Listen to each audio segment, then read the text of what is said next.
Cathy, with a C, Mabbutt, Mabbutt. And I'm going to ask you, how long have you been doing this for? I've been doing it for 16 years, and I just got reelected for another 4. So what is it that, or I guess, when did you get the call on Sunday?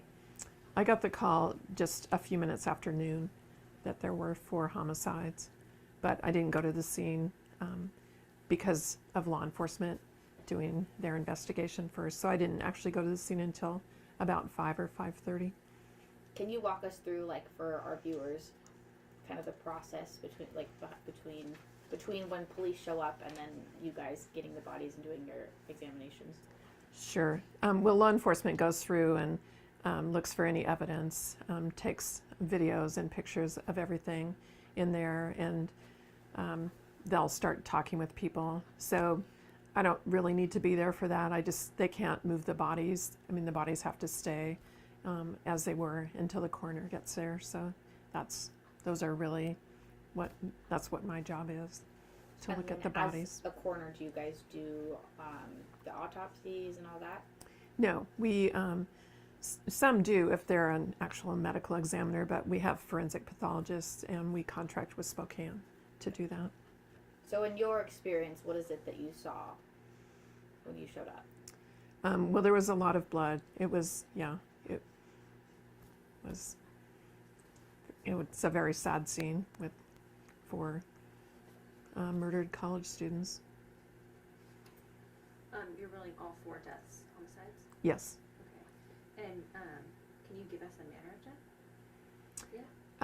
I believe that the press release was that they were from a sharp object. So stabbings. Yeah, we'll know more after the autopsies tomorrow. And do you believe these could be like a murder-suicide or? No, they're 4 homicides. 4 homicides.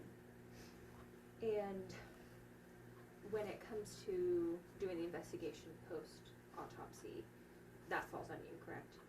Yes, it's my job to determine the manner and mechanism of death.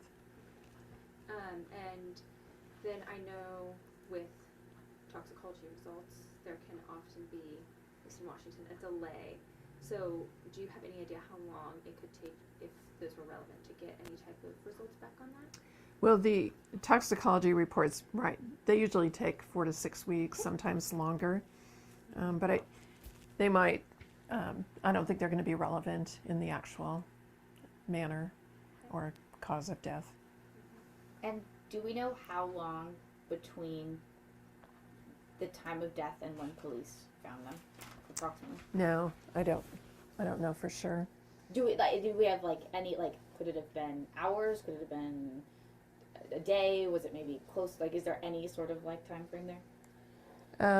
Not that I'm aware of. Okay, gotcha. And you said the scene was really difficult. I mean, is this something you've had to deal with before in Moscow? Since I've been coroner, there have been at least 2 other multiple homicide scenes that I've been involved in. So.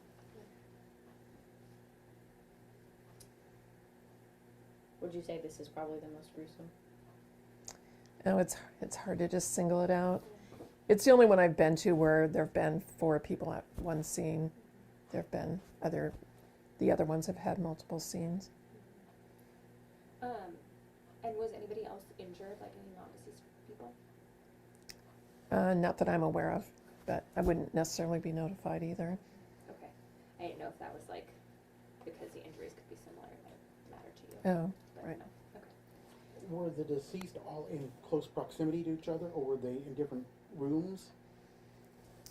I don't know that I can discuss that. That was going to be my next question too. So